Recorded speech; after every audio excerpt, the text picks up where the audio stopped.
Harry is only coming back because he's got nothing to do in California. He's coming back because he's trying desperately to somehow rebuild a life here. It isn't going to work.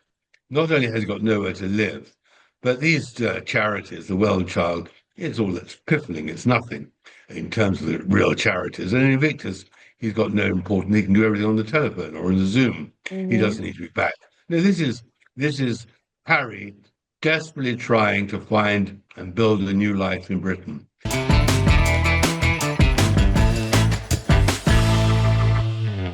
Harry's back in September. We really are seeing more of an effort for him to spend time in the UK. His team claims he's just going to be there to do Well Child and support Invictus.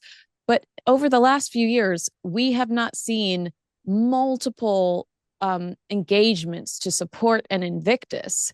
He might show up a year before, but then he goes dark again, and then he shows up at Invictus, or he does Hoda Codby. But it feels a little suspicious to me that he needs to do multiple events to promote Invictus for 2027 in the UK. It just seems like he's trying to spend more time in the United Kingdom and stake his claim again. Well, if you remember, I think on one of your earlier programs together, I did say that Sussexes are desperate, Mm-hmm. desperate to come back to Britain, desperate to find some purpose in life, desperate to get royal approval again so they can somehow be revalidated. Yeah. Uh, Harry is only coming back because he's got nothing to do in California. He's coming back because he's trying desperately to somehow rebuild a life here. It isn't going to work. Not only has he got nowhere to live, but these charities, the Well Child, it's all that's piffling. It's nothing in terms of the real charities. And in Invictus, he's got no important. He can do everything on the telephone or in the Zoom. He Mm-hmm. doesn't need to be back. No, this is Harry desperately trying to find and build a new life in Britain. And I think there's a mood here amongst people. Well, don't let's take it out too much on him. But Meghan, I mean, there's no way they're going to have her back. Yeah. And he's not going to get the protection he's demanding. So I think there's going to be a marvelous sight of this couple descending into, as I've always predicted, the fall. The fall is going to be the great story of the Sussexes, and how it unravels is going to be fascinating because there's only one way this is going, and that's badly for them. Hi, everyone. Kinsey Schofield here. Welcome back to Kinsey Schofield Unfiltered. Investigative author Tom Bauer is back in the hot seat. The writer behind Rebel King, Revenge and Betrayal joins me to unpack the breaking news that Charles Spencer is writing an explosive new book about his sister, Princess Diana. Could Swan Song Diana, my sister, reopen old wounds for Prince William and Prince Harry? And should King Charles be nervous about the revelations to come? Tom Bauer, you are here to weigh in. I guess my first question would be, I was genuinely surprised to see that announcement. Were you, or in the industry, have there been whispers that a book like this could be on the horizon? No, I was very surprised. In fact, I'm delighted because I think Charles Spencer has a lot to say. Yeah. Of course, it's settling old scores. We expect a lot of poison to come out. There's no love lost between him and the king. And so I think it's going to be a publishing sensation if he lives up to the billing. Yeah, that's right, because his publisher does say that there are a lot of revelations that are in the book. I guess my first concern, my first instinct was, did Prince William and Prince Harry know that this was coming? Do you think that they were given the courtesy of a warning before it was announced? Or could they have potentially learned about this along with us? Well, I'm absolutely sure that Prince William didn't hear anything. I think the relationship between Charles Spencer and William is pretty non-existent. Mm. Whether Harry heard about it when he visited with Meghan is, well, we don't know. But he wouldn't have asked, Charles Spencer would not have asked Harry or William for their permission, and he wouldn't have bothered to consult them out of politeness either. I mean, he's his own man. Yeah. So I don't think that he would have considered them, or for that matter, considered the king. Oh, I hate hearing that. I mean, given that this is their mother's story being told by their uncle, would you expect Charles Spencer um, to have asked them about diet, maybe even interviewed them in a way? It sounds like you don't think that he would have. This is his story. Well, I think it's his story, but of course it's the brothers' story too, William and Harry. He would have been talking to Harry over the years, especially after they went to California. And of course, he went to Harry's memorial for the Invictus Games, the Thanksgiving Invictus Games in Yeah. St. Paul's Cathedral. He's supported Harry throughout. Uh, but of course, Charles Spencer is a very good writer. He's a good journalist. He Mhm. knows what will sell. And he's got a lot to tell because, of course, he had a unique view of his sister's life and demise. Mm. And so I think the little point scoring will come through.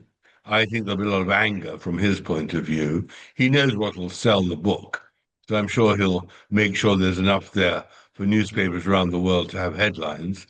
The only question is whether he hopes to beat his nephew, Prince Harry, who, after all, his book, Spare, was the biggest sale of non-fiction in history. Right. So whether Charles Spencer thinks he can teach his nephew a lesson or not waits to be seen.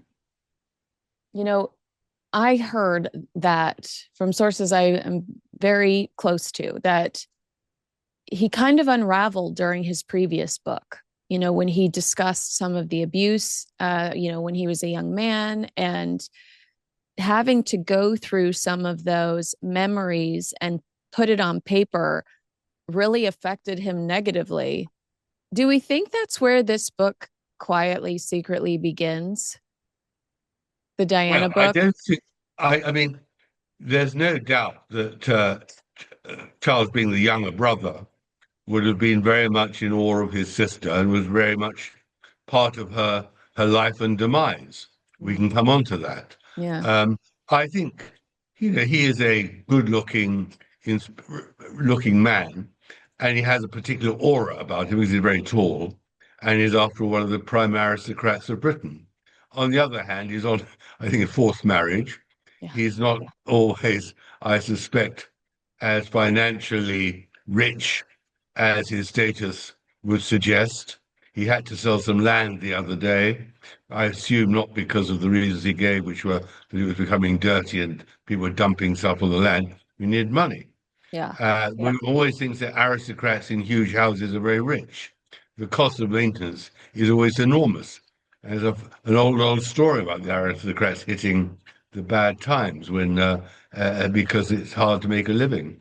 So I think he's done it for money and for fame, but also, as I say, you know, he in Charles's lifetime, he wants to point out the misery of his sister's marriage and everything else.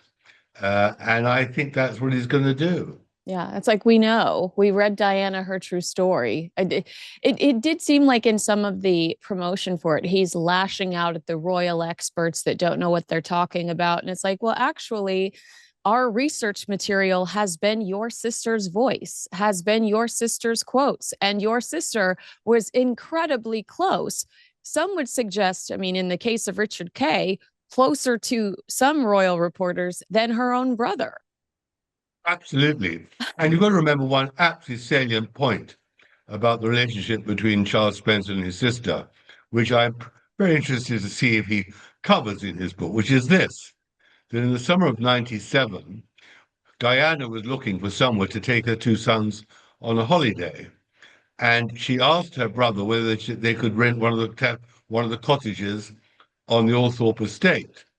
Charles Spencer told Diana no, because he didn't want all the paparazzi bothering them right through the summer. And of Mm-hmm. course, that pushed Diana into the hands of Mohammed Fayed with the most appalling consequences. Yes. So I'd be interested to know. There's always the story from Paul Burrell, Diana's valet, that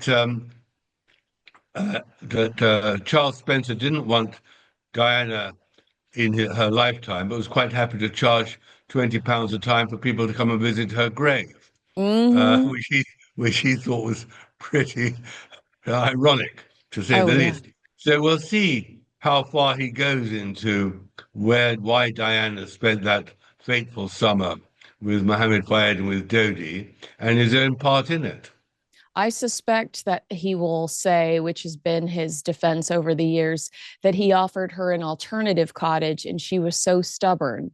She didn't want that one, which is, I think, what his response has been. But that was one of my questions for you. How much do you think this is about controlling the narrative versus Oh, a quick absolutely. I buck? mean, I think this is also the result of the huge BBC TV panorama scandal. If you Yes. remember, the BBC reporter Martin Bashir lied to both Charles and to Diana to get that astonishing interview, which produced the memorable phrase that there are three in this marriage. Mhm. And of course, Diana, according to Charles Spencer, and I'm sure he's right, became intensely paranoid because of the revelations that Bashir had fabricated, that she was under constant surveillance and couldn't trust anybody, especially her own staff. So I do think that there is a lot of Charles Spencer trying to put his side of the story, and he's right to. I think, history demands Charles Spencer's story. The question is whether it'll be the authentic stuff or whether it'll be a bit of fabrication. We'll see. What should King Charles? Well, actually, I mean, I'd love to present it this way. It's my understanding that King Charles waited so long to pick an official biographer for Queen Elizabeth's book because he was petrified of the Diana Diaries coming out. He's so worried about what this official biographer will discover in Queen Elizabeth's diaries about the Diana saga and that timeline, that he kind of drug his feet when it came to finding a biographer for Queen Elizabeth. He's just dreading this rehash. And here we have a complete rehash from the side that he doesn't want talking about it, something he has no control over. What should he be afraid of when it comes to Charles Spencer's book? Well, what he's afraid of is that Charles Spencer will tell the quote truth about the marriage and about his sister's misery during the marriage. And we've got to remember that at her funeral, Charles Spencer delivered from the pulpit the most eviscerating damnation of the Windsors and said he was going to care for the brothers, for her sons, because their grandparents were incapable of doing it. And I think, there's every reason for King Charles to fear Charles Spencer. There's no love lost between the two men. And you've got to remember, in the thousand-year history of British monarchy, we have had dozens of wars. Hundred Years' War, the War of the Roses, all sorts of wars, the Civil War between aristocratic families. It usually ended with executions and worse. This time it's just a book, but Yeah. nevertheless, the poison is always there between these families. Mm. And the Windsors and the Spencers have got a long history of not loving each other. And I think it's going to play out again. Yeah. I mean, I think Charles gets a lot of credit for that eulogy, but he's even said himself in recent years, I didn't follow through. We didn't see the boys spending a ton of time with Charles Spencer as they grew up. Or am I just being really cynical? No, no, I think I was saying the truth. I think it was an easy thing to offer.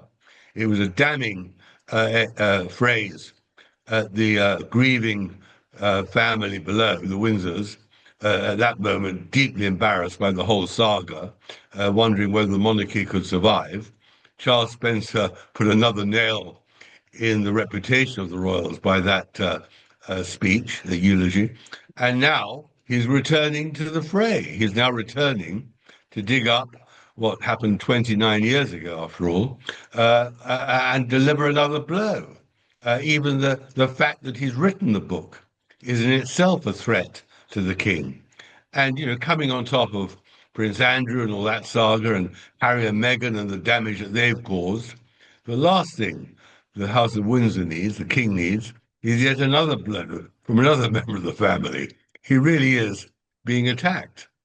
I think if you believe that Harry is desperately trying to, rework his way into the royal fold, then this question sounds silly. But what are the odds? Because we've heard rumors that Harry and Meghan are developing a Diana documentary. What are the odds that Harry would buy the rights to this book and try to create the documentary for this book? What are the odds that Harry could be collaborating with his uncle? Because I don't trust these two individuals. You know, I actually feel a lot of sympathy for Prince William. I think that this will anger, frustrate, upset William, but I think that Harry will be completely fine with it. Well, I think Harry will be fine with it, but on the other hand, Harry is desperate to come back to Britain, as is Mm-hmm. Meghan, as we've seen. They're pretty well burnt out in California. They're going to run out of money themselves as well in the not too distant future. So whether they really want to side with the Spencers against the father, King Charles, remains to be seen. Mm, Charles Spencer is his own man. He's yeah. not going to be influenced by Harry whether to do it or not. And I think he will choose very carefully how he appears to sell the book. He'll obviously try perhaps have it serialized in one of the newspapers in Britain. Mm-hmm. There's going to be Which is global funny because he interest. hates the newspapers in Britain. That is pretty ironic, but Well, it's always the same. yeah, They hate the newspapers. They live off the newspapers. exactly. And of course, he'll probably choose, I'm sure he'll choose to give one interview to promote the book. We'll Mm-hmm. see who he chooses to do it. It will be, I'm sure, not a critical interview. It'll help the sales rather than damage Charles or challenge him. But Mm-hmm. nevertheless, in all of this, Harry is a bystander, an interested one, no doubt. But Charles isn't going to be in any way influenced by what Harry wants.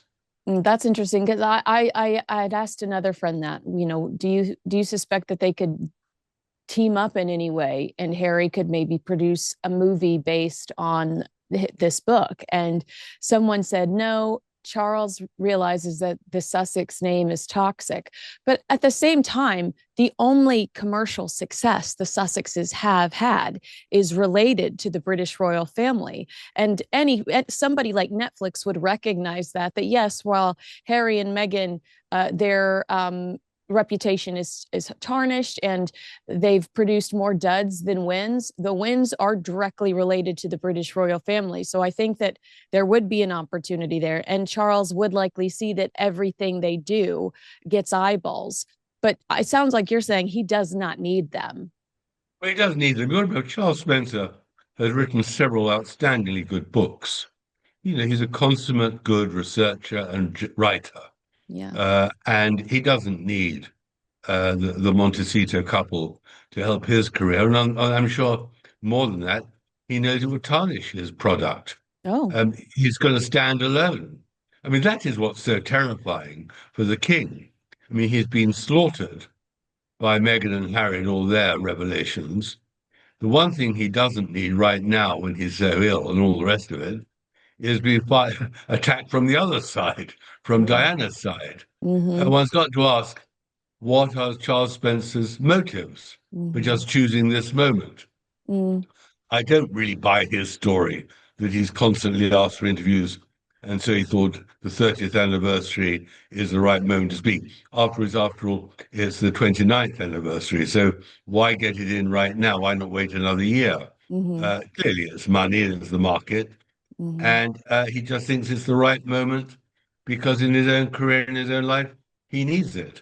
So one's got to think he is. I mean, some may Oh, say, I we're like the also man forgetting he just had a divorce. So I don't know what he had to who's hand over in divorced. the divorce, Uh, too.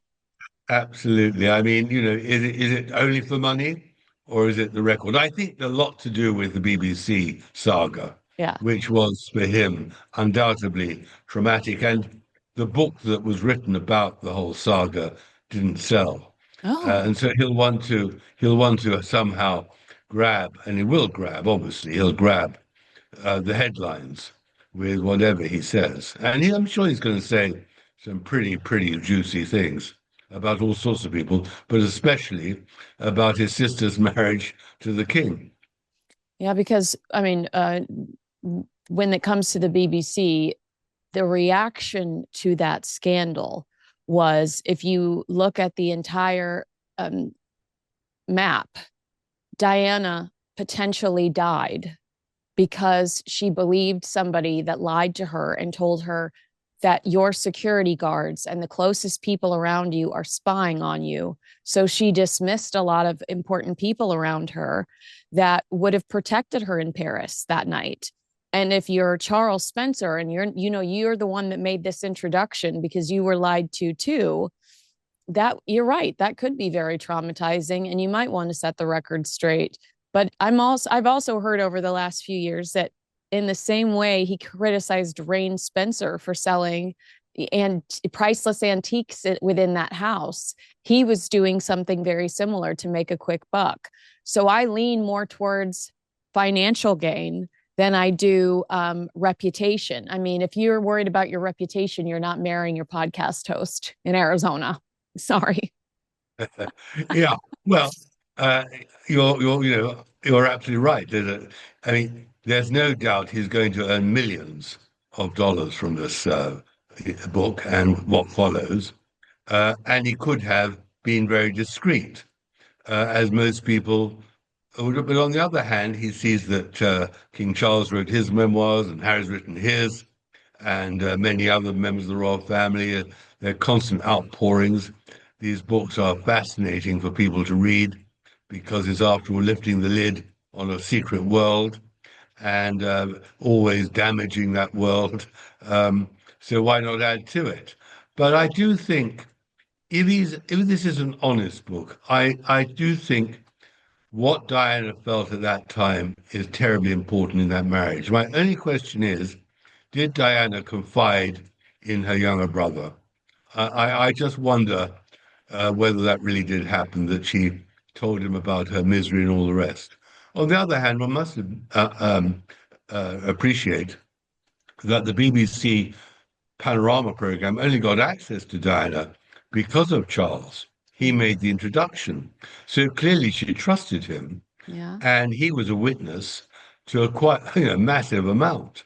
Mm-hmm. So, it is fascinating, potentially, what he can tell us about her state of mind, not least of which I'm fascinated in her state of mind when she was on the boat with Dodi and Mohammed Fayed. And those last days, did she call Charles? Did she actually confide in him about her misery in Saint-Tropez? Hey everyone, Kinsey Schofield here, and I want to tell you about today's sponsor. It's a total game changer, Peak's Liver Detox Protocol. You may not know it, but your liver handles a lot: energy, hormones, digestion, and even your mood. But with all the stress and toxins from everyday life, it needs some love. Forget harsh cleanses. Peak delivers gentle daily support inspired by traditional Chinese medicine. Their routine uses two simple blends. The first is a warming turmeric mix with cinnamon and black pepper, designed to help the body absorb it better and support the liver while calming inflammation. The second is a ginger and cinnamon blend that helps with blood flow, digestion, bloating, and immune support. The magic is how they work together to activate and flush for better digestion, stable energy, less brain fog, and that light, clear feeling. My energy is consistent, my skin is clear, and less bloating. That's Peak, where spirit meets science. Redefine your standard of health, secure 20% off your order, and begin your intentional wellness journey today at peaklife.com/Kinsey. That's PIQUE life.com/Kinsey. Thanks so much. I'm going to go back and read Andrew Morton's book and a couple of others, maybe Paul Burrell's as well, because I remember, and I'm going to go confirm it, but I remember her feeling isolated and alone and feeling like her family wasn't hearing her when she was complaining about her relationship with Charles. I feel like she felt a sense of they were dismissive of her because they thought, they told her specifically, your face is on the tea towels, kind of like, get over it. So I wonder, to your point, if she really did confide in them or if it was like talking to a wall because they just thought, you got yourself in this situation or you're in too deep. What can you do other than just focus on the future? I think that's all that and more, because after all, the one person who did try and help her was Prince Philip. Mm. And his letters, of course, were in that mahogany box, which got into Paul Burrell's possession, and the letters disappeared. But it's terribly important to understand that I'm not aware of any letters or whatever from Charles Spencer to Hmm. Diana. Did they speak on the phone? Well, Burrell would know about that. He doesn't, I think you're right. He Hmm. doesn't mention Charles Spencer in Diana's life at all during her terrible days, both in the marriage and thereafter. She cut her own life with all her friends and boyfriends and girlfriends. So he is undoubtedly a key observer, but whether he actually has got some unbelievable revelations which are completely new about her state of mind, we wait to see. Yeah, it's my understanding too that he would get frustrated over the years when he was asked during the promotion for other books. And he did, you're right, he's a beautiful writer and historian, but he'd be there to promote something else about a different people, place, or thing. And he would get so frustrated that the interview would always come back to Diana. And you sit there and think, and now you're going to write a book that requires you to do, to your point, at least one sit down interview to promote it. How annoyed are you really if you open yourself up to this? Because now, for the rest of his life, no matter what he writes about, it's honestly fair game to ask about this book that he wrote about his sister. Absolutely. I mean, he's going to enter into a completely new world. And one's got to ask oneself what has happened to the old Charles Spencer, who was so discreet. Um, on the other hand, he is a historian, Mhm. and he probably rightly thinks the world is due his point of view about the marriage and about the post-marriage, the divorce and everything else, and about the Windsors. I mean, in the end, Charles Spencer did have a relationship with the Queen and therefore the whole of the royal family. In the time met with him, he could recount how Charles had come to see him at Althorpe and what had happened, the tension between them. Times he'd seen the Queen, times he'd seen Prince Philip. You know, the point is at the moment, unfortunately, the British royal family is not only fair game, but is fighting for some sort of survival. I mean, it's not going to disappear, but it's not as popular as it once was especially amongst the young. William and Kate have a tough job to restore the royal family when it comes to finding new support for them.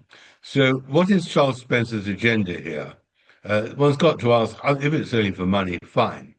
But if he actually wants to do real harm to the Windsors, that'll be reflected in the revelations or so-called revelations or whatever he puts in. I mean, just a few sentences about Diana's attitude towards the king, towards Queen Elizabeth, towards Prince Philip will get headlines around the world.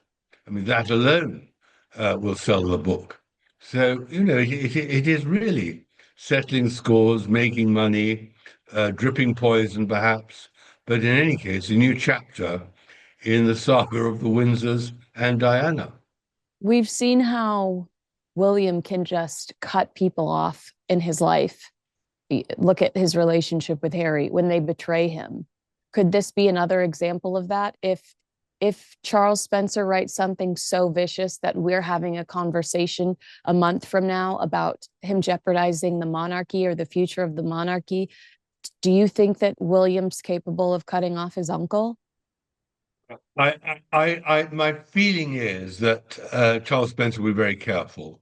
I hope he's going to be careful. I hope that he doesn't want to cause the sort of damage which potentially he could, and that it's a serious assessment.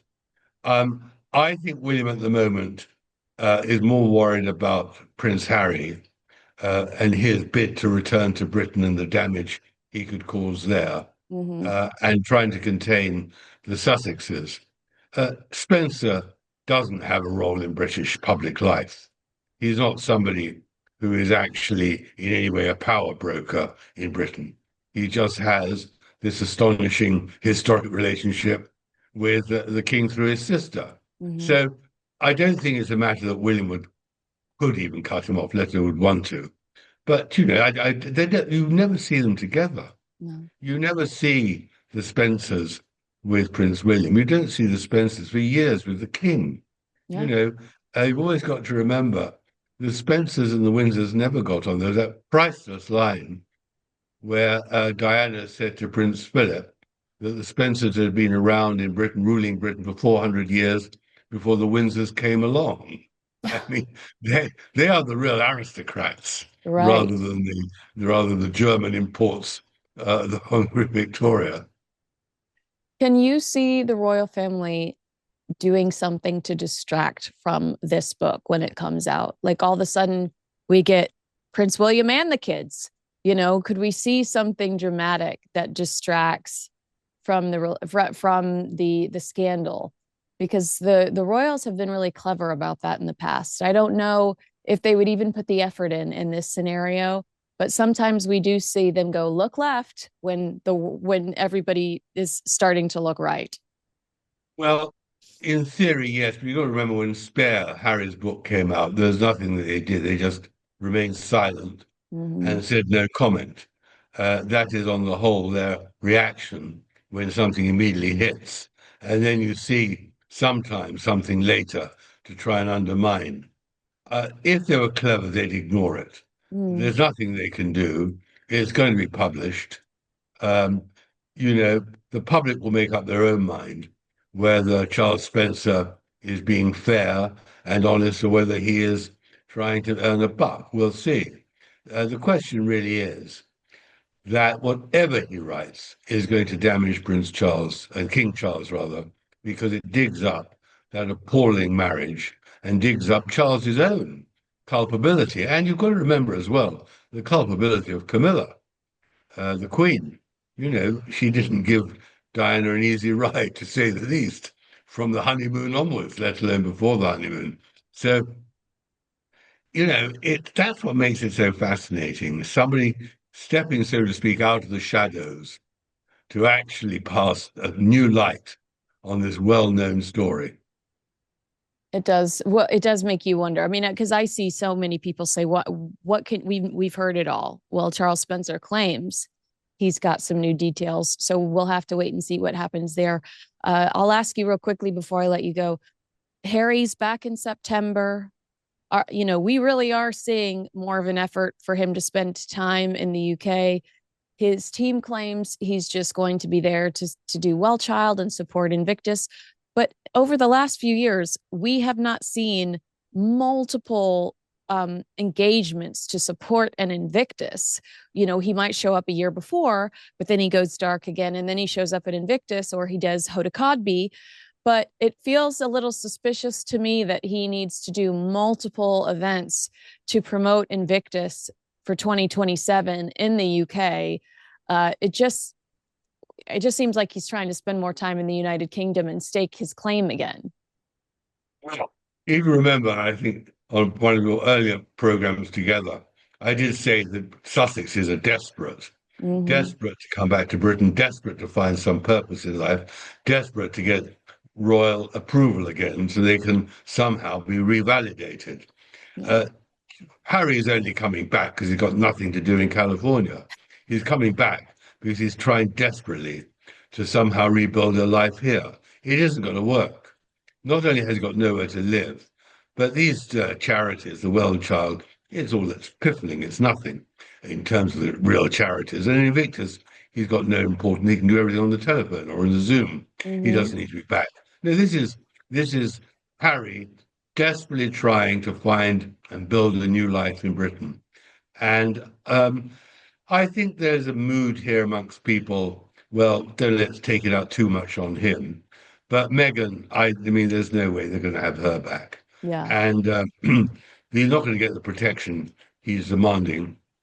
So I think there's going to be a marvelous sight of this couple descending into, as I've always predicted, the fall. The fall is going to be the great story of the Sussexes, and how it unravels is going to be fascinating because there's only one way this is going, and that's badly for them. Right. And it really surprised me. I feel like I'm thinking Harry will react differently to this book than William because when the BBC investigation was over, we saw Prince William take to the mic and say, "My mother was lied to. I never want to see this interview again." And Harry went and replayed the interview on his Netflix series. And so I do think that that's why my instinct says Harry will not react negatively to the book, while I worry about Prince William's feelings here. Harry just seems so shameless when it comes to the way he utilizes his mother's legacy, and Prince William just seems focused on the future. Absolutely right. I mean, William undoubtedly would prefer to ignore the unhappy saga of his mother's life, and he knows all her weaknesses and traits. Harry has this ridiculous golden image and false image of his mother, and constantly blames the media, blames his father, blames everybody other than herself for her own fate. And this whole nonsense story of the paparazzi killing her in Paris when it was a drunken driver driving too fast. I mean, he lives in a fantasy world, Harry. And anything that brings that story back to life, as far as the Sussexes are concerned, is good news because it gives them an opportunity to get more publicity. That's what they want. They want to be back in the news. They can't stand being out of the spotlight. And so I'm sure they'll both jump on the coattails of Charles Spencer's book. But whether he cooperates himself with the Sussexes, I have my doubts. I don't think he'd want to be tarnished. Yeah, because it was you had the scoop first that Harry had reached out to him and asked for their last name, and he said absolutely not. That was your scoop, and we got to eventually read the details in Betrayal. And when we talk about ownership of her story, just listening to what you're saying, actually William probably has the most ownership of it, because it was him that was shoving tissue underneath the door as she was sobbing, and it was him that she leaned on so heavily for support. And people like you and I have debated how unfair that was to a child and a teenage boy for years now.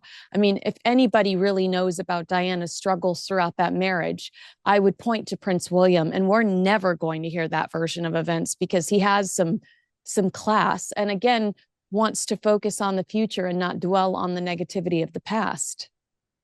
Absolutely. And you've got to remember one thing that William did was when he was in his late teens, he did go round to visit all of Diana's friends to ask them about his mother, Oh, to get the truth about her. Very discreetly, nothing's on the record, but he did that tour of all the people who knew Diana in that period of the marriage and thereafter.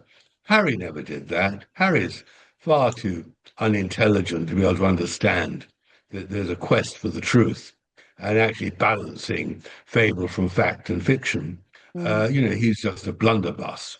So, of course, the real question is for the royal family is its fate, and mm. it's constantly under attack, is constantly in doubt. It's never going to disappear. The monarchy is here for many, many, many more years. But it's struggling at the moment, and it could have done without Harry intervening and saying, "I want to come back." And we could probably do without Charles Spencer telling the truth, his truth about the marriage. Well, if you thought this conversation was interesting and you can't wait to get Charles Spencer's book, or you just need your fix, I have a solution for you. Rebel King is available wherever you buy books. Go get Tom Bower's Rebel King and get to know King Charles's relationship with Princess Diana through the pages of that book. As you patiently wait for Charles Spencer's book to come out, you also know that I'm a huge fan of Revenge and Betrayal. And Tom Bower, I'm just a huge fan of yours. So thank you so much for allowing me to pick your brain about this breaking news. We're going to read the book. Whether I'm critical of it, but I'm going to read it. I'm curious to know what's inside of it, and maybe we can revisit it. Hopefully I see you in September when Prince Harry's back in the UK, and we'll have a lot more to talk about then. Thank you very much. Nice talking to you. Nice talking to you. All right, that's it for us. We'll see you again next time. Thanks so much for watching.